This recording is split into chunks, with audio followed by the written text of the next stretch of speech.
বন্ধুরা, আমি আজকে আপনাদেরকে দেখাবো আপনি যদি কারো ওয়াইফাই ব্যবহার করেন সে কখনো বুঝতে পারবে না আপনি তার ওয়াইফাই ব্যবহার করতেছেন। বন্ধুরা, এই ট্রিক্সটি যদি আপনারা শিখতে চান বা জানতে চান এই ভিডিওটা শেষ পর্যন্ত দেখতে থাকুন। আমি আছি আপনাদের সাথে সাইফুল চাইদি, আপনারা দেখতেছেন রেডিও সাইফুল ইউটিউব চ্যানেল। তাহলে চলুন শুরু করি। যাওয়ার আগে যেটা বলার ছিল, আপনি যদি রেডিও সাইফুল ইউটিউব চ্যানেলটি সাবস্ক্রাইব না করে থাকেন তাহলে অবশ্যই চ্যানেলটিকে সাবস্ক্রাইব করে নিন আমাদের এখান থেকে নতুন কিছু জানার জন্য এবং শেখার জন্য। বন্ধুরা, আপনারা হয়তো আমার মোবাইলে এখন দেখতে পাচ্ছেন যে 2টা 5 বাজে এবং এখানে একটি ব্যাটারি আইকন প্লাস এখানে লোকেশন রয়েছে, কিন্তু আপনারা যদি দেখেন এখানে নেট অথবা ওয়াইফাই কোনো কিছুই নাই। এখন দেখুন, আমি যদি প্লে স্টোর ওপেন করি অটোমেটিক্যালি প্লে স্টোর ওপেন হচ্ছে এবং এখানে যদি আমি এখানে আরো নিচে যাই তখন দেখা যাচ্ছে আরো অনেকগুলো অপশন দেখা যাচ্ছে। তো এখানে দেখুন, আমি চাইলে কিন্তু সবগুলা দেখতে পারতেছি। অবশ্য আপনারা বুঝতে পারছেন যে ইন্টারনেট কালেকশন ছাড়া কিন্তু এতটুকু যাওয়া সম্ভব না।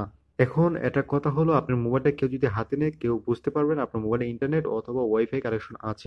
এটা করার জন্য আপনার প্লে স্টোর থেকে অবশ্যই একটি সফটওয়্যার ডাউনলোড করতে হবে। ভিডিও ডিসক্রিপশন আমি দিয়ে রাখছি, আপনার চাইলে ডাউনলোড করতে পারেন। তো যখনই আপনি সফটওয়্যারটা ডাউনলোড করবেন, ডাউনলোড করার পর ওপেন করবেন, ওপেন করার পর আপনার ইন্টারফেসটা ঠিক এরকম থাকবে। এখন আপনি কিভাবে সেট আপ করবেন, প্রথমে এটাকে অন করবেন। অন করে দেওয়ার পর এখানে দেখুন, এখানে কালারটা কালো রাখবেন। আর এটা ওয়াইফাই, তো ওয়াইফাইটা অবশ্যই অফ করে রাখবেন, কারণ আপনার নয়তো সমস্যা হবে। এখানে মোবাইল নেটওয়ার্কে আপনারা জাস্ট এটা 3G দিয়ে দেন, দিয়ে দেওয়ার পর এটাকে অন করে দেন। আর এখানে আপনার মনের মতো করে একটা টাইম সেট করে দেন। সেট করে দেওয়ার পর এটা চাইলে করতে পারেন আপনাদের ইচ্ছা। এখন যদি কেউ আপনার মোবাইলটা হাতে নেয় তাহলে আপনার মোবাইলে বুঝতে পারবে না আপনারা কেউ কারো ইন্টারনেট ইউজ করতেছেন অথবা ওয়াইফাই ইউজ করতে পারতেছেন। এইভাবে আপনারা সারা জীবন যে কারো মোবাইলে বা ওয়াইফাই কানেক্ট করা আপনারা চাইলে ইউজ করতে পারেন। আশা করি আপনাদের এই সফটওয়্যারটি ভালো লাগবে। যদি ভালো লাগে অবশ্যই অ্যাপসটি ডাউনলোড করবেন, আর ভিডিওটা ভালো লাগবে অবশ্যই লাইক করবেন আর কমেন্ট করে জানাবেন এই ভিডিওটা আপনাদের কেমন লাগছে। তাহলে আজকের মতো এখানে শেষ করতেছি। আল্লাহ হাফেজ।